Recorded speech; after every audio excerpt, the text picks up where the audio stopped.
We are in Africa. Egypt is in Africa. And therefore, I believe that the Egyptian civilization is connected with Africa. And his name is written hieroglyphic as scar. And actually... That looks like me.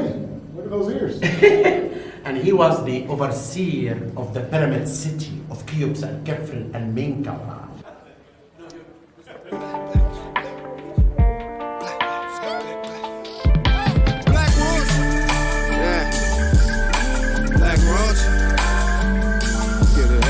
Black Roach. Got E-Mac in here with me. Black Roach. Black Roach. Black Roach.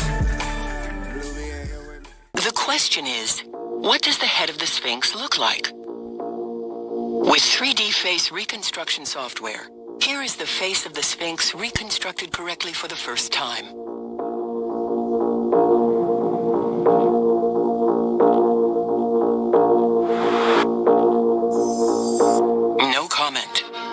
Since they were black, it makes sense to make a sculpture in their image. Like a painter who paints his god in his image, the Egyptians made the Sphinx to theirs.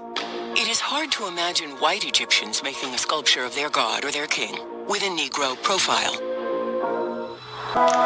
Look at all this sculpture. You'll notice one thing. They all have broken noses.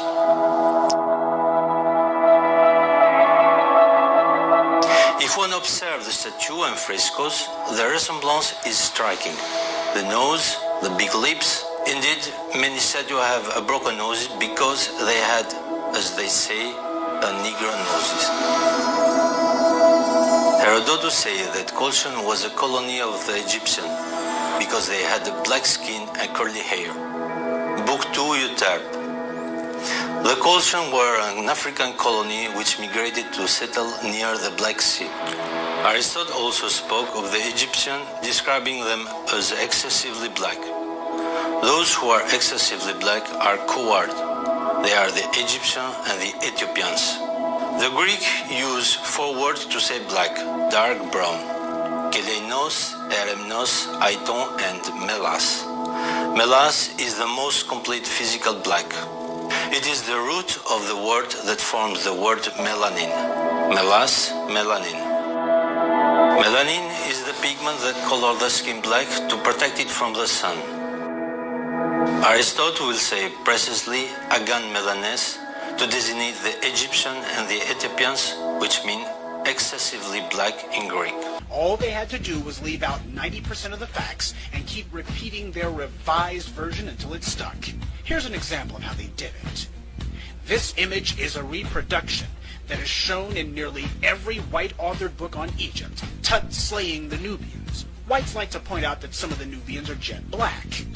But they always conveniently omit that most of the Nubians are shown as being the same reddish-brown color as Tut and having red hair like Ramses II. And not one of those books will dare show the image on the other side of this funerary box found in Tut's tomb, because it shows Tut riding his chariot over whites who don't look anything like him in form or color.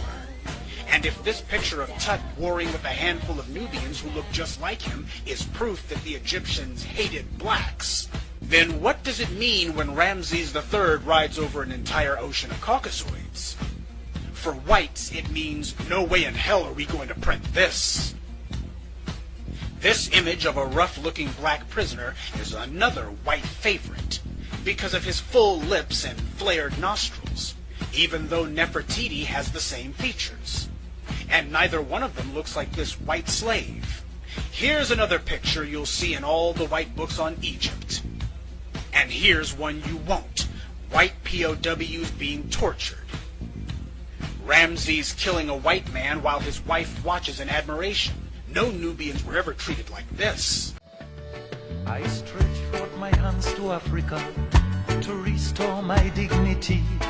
As I learn my history, I see how much they did steal from me. But I shall not harbor hate, and myself I shall elevate, just like Marcus Garvey state, and prove the black man is truly great. We shall free our bodies, we shall free our minds, our religion and black complexion. will once more become divine. In my heart will be compassion for those who cause my oppression, for I cannot be what I'm not, and I got to be who I am.